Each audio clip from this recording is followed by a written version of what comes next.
Hai, Assalamualaikum warahmatullahi wabarakatuh. Bertemu semula dengan Madam Mazia Muhammad bagi kelas CSC134. Okey, boleh dengar sebelum Madam mulakan kelas? Boleh tak Madam dapatkan komen? Boleh dengar dengan jelas? Gambar pun jelas? Everything is okay? Untuk Madam continue dengan topik ini. Boleh dapatkan komen? Please someone comment. Alright, gambar okey, suara okey. Assalamualaikum.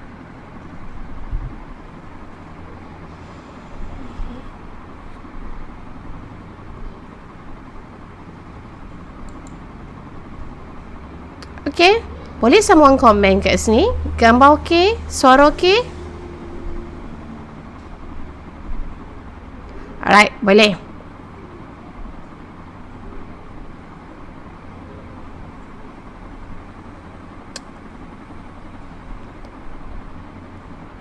Okey, boleh kita mulakan sekarang?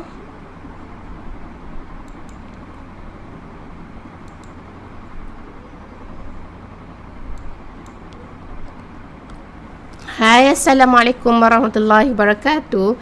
Bertemu semula dengan Madam Mazia dalam topik CSC134. Dan pagi ini kita akan continue topik baru, topik number 7, input and output. Okey. So sebelum ini kita dah look at on berapa topik. Yang terakhir kita tengok adalah berkenaan dengan component of CPU ataupun component computer. And today we look at on input and output devices connected to this all computer. Alright. So okay, so this is all the objective that we're going to go through. Alright, differentiate among various type of keyboard, standard, compact, on-screen, virtual, ergonomic, gaming, and wireless. Sebenarnya you're talking about all the input and output devices. Alright, so like tadi keyboard, pointing device, touch screen, alright, type of pen input, motion input dan sebagainya. Alright, so semua adalah input and output devices. Okay. Right, so when we talking about input and output devices, apa itu kita panggil input? Input ialah the device connected to computer yang melibatkan input. Contoh kita ambil adalah input is any data and instruction enter into the memory of a computer. Alright, yang melibatkan data yang dimasukkan dalam komputer. Alright, melalui device apa? For example, kita boleh tengok daripada figure. Alright, figure ini. Nampak tak? Kita ada figure ini. Right? So ini, okay, so ini adalah input devices. Alright? Di mana, right, yang connected to that input devices seperti yang pertama adalah mouse. Kedua adalah touch screen. Ketiga kat situ adalah apa tu? Touch juga melibatkan touch, smart pad. Alright? Kemudian kita ada graphic tablet. Kita ada game controller. Alright, kita ada mikrofon, suara rakam kita juga merupakan input devices.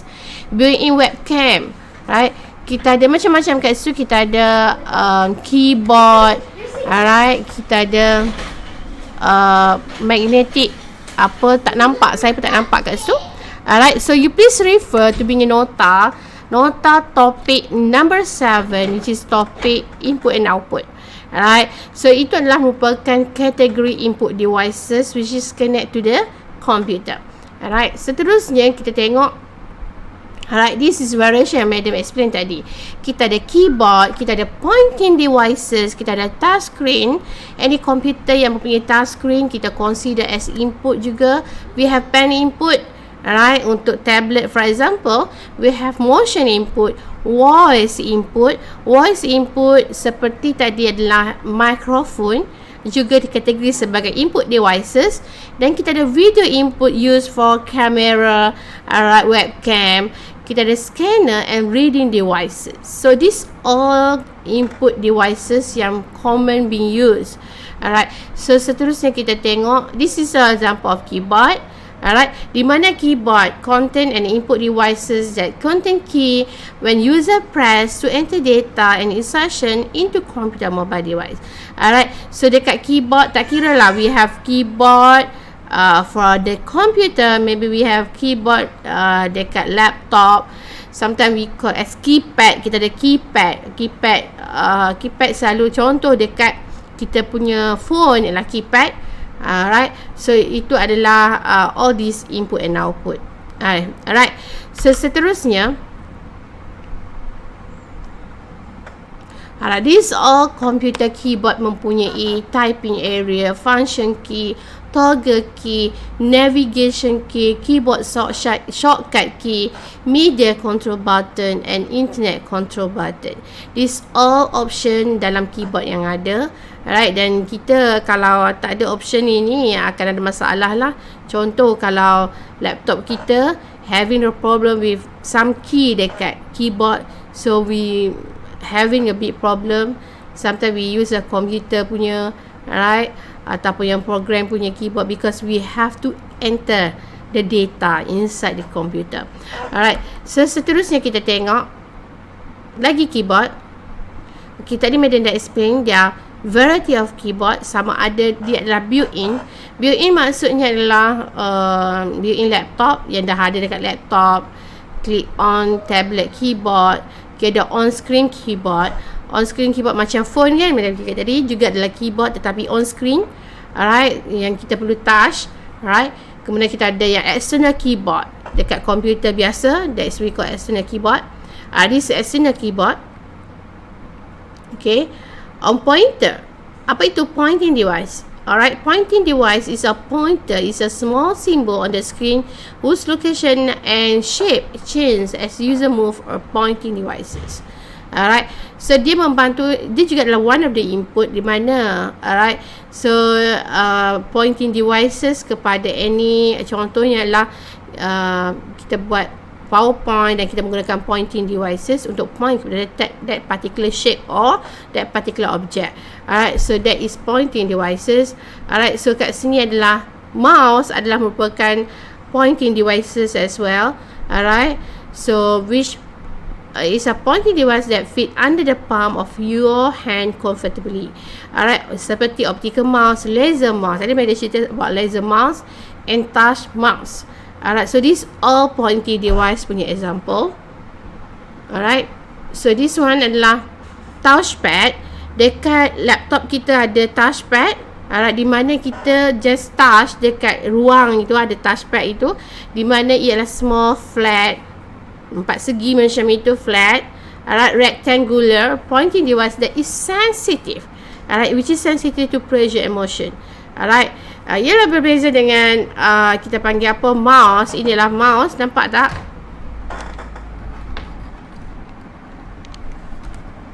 Oops, this is mouse. Alright, dia ada, kita panggil inilah trackball.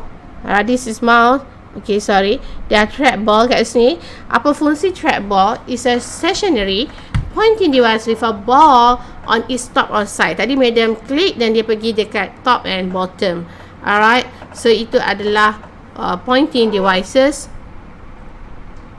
Alright, another thing adalah touch screen juga merupakan input devices. Dia merupakan touch screen sensitive display.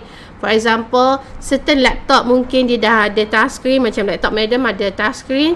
Alright, phone juga adalah touch screen. Alright, is touch sensitive display, di mana kita sentuh je dia sangat-sangat sensitif. Alright, kemudian kita ada pen input. Apa itu pen input? Certain phone ada dia punya we call as pen input. You touch a stylus or digital pen on a flat surface to write, draw or make selection. Right, some people use a pen untuk buat note. Contoh kita ada Madam tak pasti phone apa yang ada. Last time Madam ada, kita panggil note. Alright, note 10, not berapa, I tak sure sekarang. Alright, note 10 Alright, so kita ada extra pen yang kita boleh buat taking note. Alright, we have stylus. Alright, kemudian stylus ini adalah kita panggil ni lah yang dekat pen, and then we use for different purpose. Here adalah touch screen kat sini. Alright, ataupun tablet kita panggil, ataupun we use dekat certain machine. Alright, ataupun kita panggil signature capture pad. Alright, so this is example pen input devices. Alright, selain daripada tu, we call a graphic tablet, also called a digitizer, is an electronic plastic board that detect and convert movement of style or digital pen into signal that is sent to the computer. Alright, we have graphic tablet. Alright, kita panggil graphic tablet yang mana bertindak sebagai digitizer. Alright, maksud digitizer ini dia convert daripada sign ataupun any kita panggil apa, any movement atau sign dekat electronic plastic board yang color putih ini, ataupun kita panggil graphic tablet ini, alright, kepada convert movement or style of digital pen into signal which computer will understand. Alright, so itulah pen input. Alright, motion, voice and video input. Alright, so kat gambar itu explain about kita panggil apa, controller which translate motion of golf swing to move the golf ball on the screen. Inilah example golf punya game yang people guna untuk kita panggil game for golf game lah, which is connected to computer. Alright, menggunakan motion, voice and juga video. Alright, with motion input sometimes called gesture recognition, user can guide on screen element using air gesture. Alright, so itu adalah one of example. Alright, lagi voice input, contoh gambar adalah bagaimana, alright, kita give the voice input use through the WhatsApp for example, ataupun capture using the phone, alright, by entering input by speaking into a microphone. Voice recognition also called speech recognition sorry, alhamdulillah. Alright, on mobile device capability of distinguish between spoken word. Alright, so that is all we call motion, voice and video input. Ini ada lagi. Alright, so it's audio input.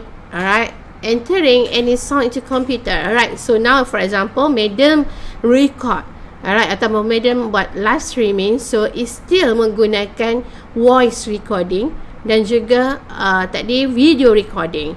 Voice recording sebab nak bagi dapatkan voice punya, alright, menggunakan microphone, and then kita juga menggunakan webcam untuk take the video. Alright. Okay, again, record video on digital video menggunakan cam, transfer video into a computer or mobile devices. Alright, so ini adalah video input, motion and juga voice. Alright, so lagi example adalah webcam. Webcam merupakan type of DV camera that enable user untuk capture video and image, kemudian send email dan juga video attachment, broadcast live image or video over the internet, conduct video conference, make video call. So this is webcam punya fungsi lah. Selain daripada capture video tadi, dia boleh send email dan broadcast live apa yang madam buat sekarang, conduct video conference, make video call dan sebagainya. So that is used for webcam. Alright, so this is an example of video conference. Alright, so it's a meeting conduct between lebih daripada 2 orang. Alright, in term of geographical mungkin separated lah, maksudnya mungkin for business ada satu branch and another branch, so we want to make a meeting, alright, using the video conference. Alright, so in term of geographical separated. Alright, so scanner lah input, another input devices used ataupun we call as reading device, is a light sensing input device that read printed text and graphic, kemudian translate the result kepada form of computer. Alright, we have kita panggil apa, we have paper, alright, dan kita nak scan all the information, termasuklah kita nak scan text, kita nak scan graphic. Alright, so a flatback scanner work in a manner similar to a copy machine, except it create a file of the core document in memory instead of paper copy. Alright, itu adalah example of scanner. Alright, so ini adalah scanner. Alright, it connected to computer. Alright, flatbed maksudnya dia flat je. Alright, it scan. So today we have like printer 3 in 1. Kita boleh scan dan kita boleh print. Alright, 2 in 1 or 3 in 1. Alright, apa lagi boleh buat? Alright, so now kita tengok lagi. Alright, ada macam-macam lagi. Alright, so ini adalah scanner like barcode reader. Kita ada QR code yang kita guna dekat phone kita. Alright, kita nak scan something, kita guna QR code. Alright.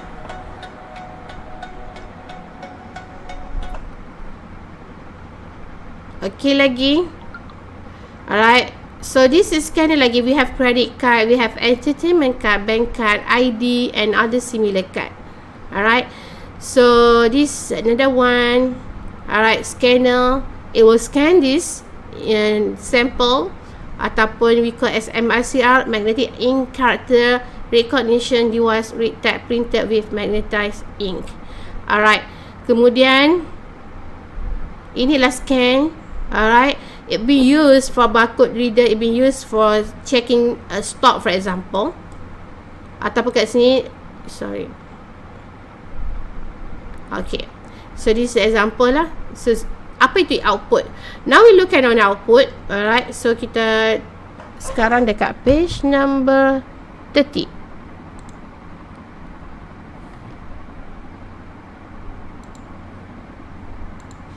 Okay, so the output, so we have here, we have the picture, this output, this all type of output. We have monitor, we have printer, we have graphic, we have audio speaker. Alright, we have everything here lah. Alright, so kita tengok seterusnya. Alright, pertama adalah display. Alright, visually convey text, graphic and video information. A monitor is a display that is packaged as a separated peripheral devices. Contohnya adalah LCD monitor. Alright. Kemudian kita ada dalam display, kita ada beberapa contoh monitor. Kita ada resolution, response time, brightness, dot pitch, alright, and then contrast ratio. Alright, so that is display punya parameter. Today monitor use a digital signal to produce a picture. Alright, to display the highest quality image, the monitor should plug into the VI port HDMI. Contoh monitor medium guna HDMI or display port. Alright, so seterusnya, alright, display home menggunakan digital television DTV as a display. Alright, HDTV is the most advanced form of digital television. Today we have smart TV. Alright, internet enabled HDTV. Alright, printer produce text and graphic on a physical medium. Alright, so printer is one of the output. It will print out text, graphic, either grayscale or kita panggil apa, colors. Alright, so kat sini there is a guide, there are guides before we buy a printer. Alright, budget kita. Alright, this one you tengok sendirilah. Okay, so seterusnya, there are a lot of type of printer. We have inkjet printer, we have photo, we have laser, all in one printer. Alright, thermal printer used to print specific task. Contoh kita nak print kita panggil apa, scan, kita print tracking number. Alright, untuk JNT contoh, kita menggunakan thermal printer. Alright, mobile printer, it used to print using phone for example. Alright, label printer, plotters, large format printer. Alright, this all type of printer. Alright, seterusnya kita tengok adalah inkjet printer yang that we have today, color and black and white. Alright, photo printer. Alright, produce select quality photo. Biasanya digunakan dekat those yang work in photo printing. Example, kedai foto, mungkin photographer. Alright, so buat foto punya service lah. Alright, so that is photo printer. Alright, so this is example. Alright, so this we call laser printer. Laser printer is high quality, high speed, black and white, high quality and also color. Alright, so this are all in one printer. Dia boleh buat scan, dia boleh print, alright, dia boleh fax. That is what we call all in one. Bukan 3 in 1, all in one. Ataupun we call multifunctional printer. Alright, we have another printer we call 3D printer. Alright, so lagi we have thermal printer, which is used to print some specific tasks. Alright, we have mobile printer. Alright, we have label printer to print the label. Alright, we have plotter. Alright, so impact printer, others output devices. Alright, so seperti data projector. Okay, so kita teruskan ini. Alright, so ini you go through by your own. Alright, so essentially input and output. we have head mounting printer, braille printer. This all our printer. Alright, so kita dah tengok beberapa input and output devices. Kita dah tengok senarai input, kita dah tengok juga output tadi. Alright, so that's it from Madam. Because topik ini topik yang sangat simple dan you all dah familiar, you all dah everyday you go through in input and output devices. Alright, so itu sahaja daripada Madam. So selamat berjumpa lagi dekat topik number 8. Okay, bye. Assalamualaikum. Stop recording. Kemudian okay, end stream. Apa je?